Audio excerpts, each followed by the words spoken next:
Mnangagwa must follow constitution. Anga assign kuti bill iri riinde sezvariri risingaendi nekureferendum. It covers a lot.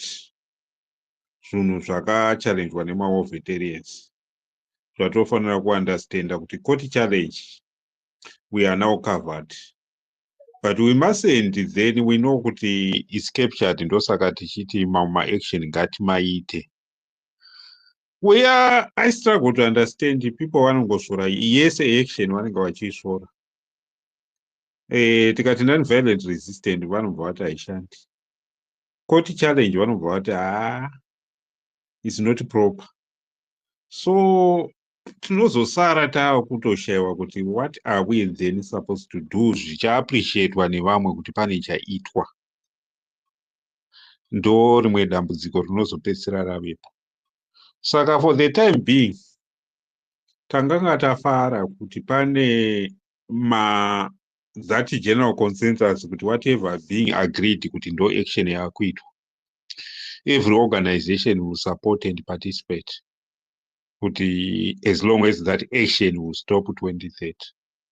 Ndo chinhu changa chatifadza. Saka tanga tave kutoti tizviteste paground kuti zvinokwanisika here kana kuita sei. Pachine one or two thing wochisati chave straight zvinowanika. It's very difficult to unite vanhu vemuZimbabwe kuti even vari muopposition, especially this thing chine vanhu vezanu chinototi chitonetsawo nekuti vanhu vezanu havasi kuchidawo ikoko, but to know how are we going to work with him, whom to trust in ZANU-PF, at times it's not always easier. But yeah, we are getting there kuti chinhu ichi ngachiopposwe sezvazviri using any means dzinongove necessary. Saka chiri kutofamba. Saka But Dobbs, do you think this thing can be stopped? Ichi ndo chiri kustop. Hachina time chisati chastop. Kana achida kubhejerana makombe ngatibhejerana, chichastopeka zvinonakidza manje chinhu ichi. Unonzwa machitotanga imwe project yekubheja titoita mari chichastopeka. Ndizwa masikiro achibvuma kuti chinostopeka. Umami kuita nani. Okay. No, chinostopeka in 3 ways. Chinotoda effort yemunhu wese, hamusi kuona iko zvino izvi kutoda munhu wese kuti munhu wese uyu atistope chunhu. Yeah, let me tell you good news, guys. The good news is term limit president vemuZimbabwe is very, very, very difficult to circumvent referendum. So, Mkoma Owen, you were very right. But what I have received and what I have learned, kutaurira vana veZimbabwe kuti vazive process inofanira kuteverwa. Zvakare vazive kuti president as incumbent havagoni kubenefita from that amendment. It's very special. So let me tell you what I really obtained, and it's very important information. Vanogona kutorova 90 days dzavo idzi. Pavanongouya kuparliament vakawana 2/3 dzavo idzi sokutenga kwavakaita vana Chavanguka. They are supposed to come and they have a referendum. Anything short of doing that, even Mwanawe grade 3 can go to court and say, "Ko apa same sina kupaita." That's number one. But this is only creating a term extension for another president who will come. Not necessarily him. Right. The second thing is, ari kuda kuto benefit, anofanira kuita another referendum, which means to say there will be 2 referendums in number 3 amendment. Which are 6 months apart. Right. I am happy with the issue of 6 months apart. But listen, manje, to the issue of 6 months apart. President, vanofanira kunge vasina kuseva 2 terms. Votoriza. Aruska September. September deadline. Listen, don't interfere. Anditi ndiri co-host. then ndozosiya mochidebate. Tarisa unzwe zvozoitika. Vanofanira kunge vasina kuseva 2 terms. How do they become 2 terms? Vanofanira kunge vasina kuseva 3 years. Vakangokwanisa 3 years, 2 terms dzapera. Vakakwanisa vaita 2 terms idzodzo havachagoni kuita provision yokuti ivo vabenefite. Saka chiri kumhanyiswa nokuzama kucircumventa at the moment kuti vasasvika pa 3 years and then imwe alternative yavanogona kuita ndiye kutoresigna immediately. Then varesigna immediately voita call for an election 2028 vodzoka voti vanga vasina kupedza 2 terms. That is the only window that he has to get that to come to pass. But conducting 2 referendums, even vakada kumalamba pamwe chete, here is the challenge.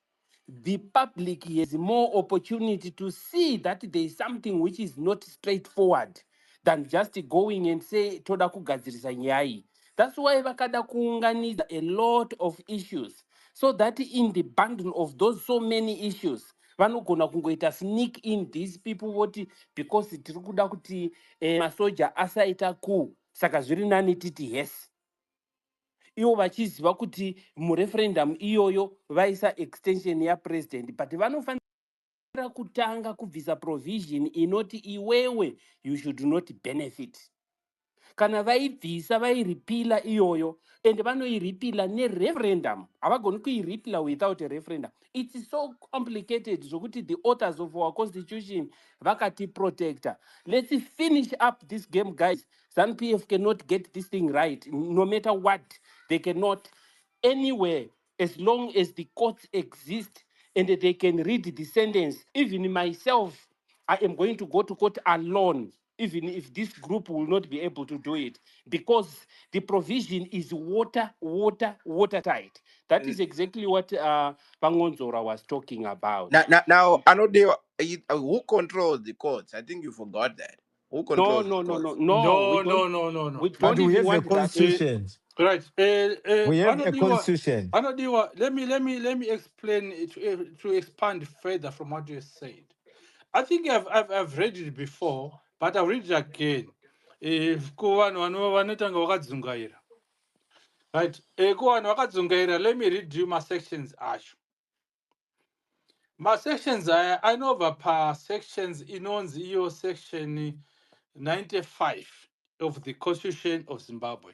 Listen to me and listen to me good.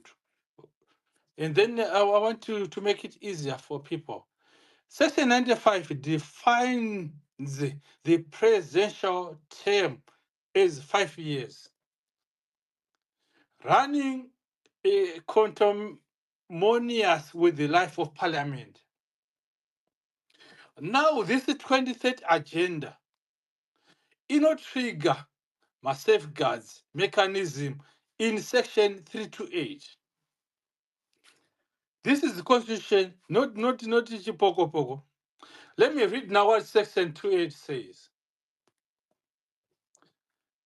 Section 28, subsection 7, subsection 3, subsection 4, subsection 5, subsection 6, subsection 8, 9. Amendment of the Constitution. I want people to listen to this. It is constitutional. This is the most critical section regarding term extension.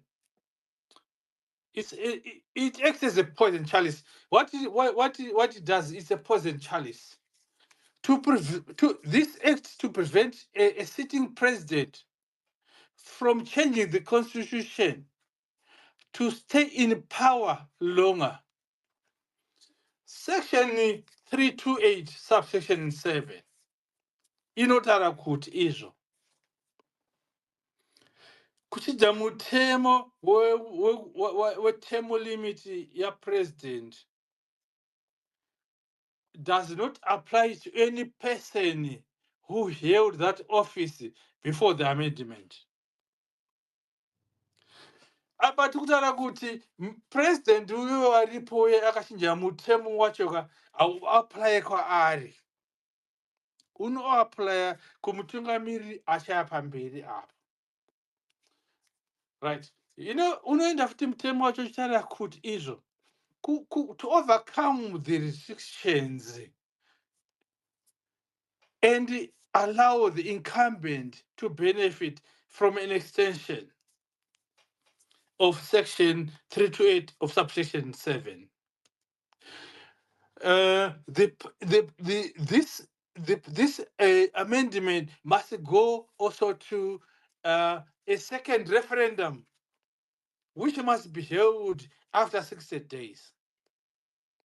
So, pachani pedu tiri kuti president wedu uyu kuti achinje mutemo kuti achinje mutemo wacho kuti aextende term yake ka anofanira kuenda kunovhotera kuvanhu. Ndinonzi referendum kunovhunza vanhu kuti yes or no. Then tabva ipapo takuti tinofanira kuita futi 60 days. 60 days izvozvo. Then toita inonzi referendum yechipiri yechi2 yekuti izvo kuti president uyu achinja mutemo uyu anofanira kubenefit.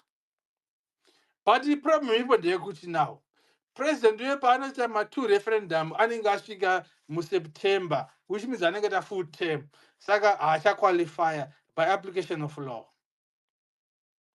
I think ndataura zviri simplicity. Anyone who doesn't understand that, well, I don't know, I can explain better in Shona or Nyanja or Kalanga, yeah. But that's the application of it. That is why vada kupusha, but vari kuziva kuti vakangosvika ma referendum and stuff. This president doesn't qualify because anenge ta full term.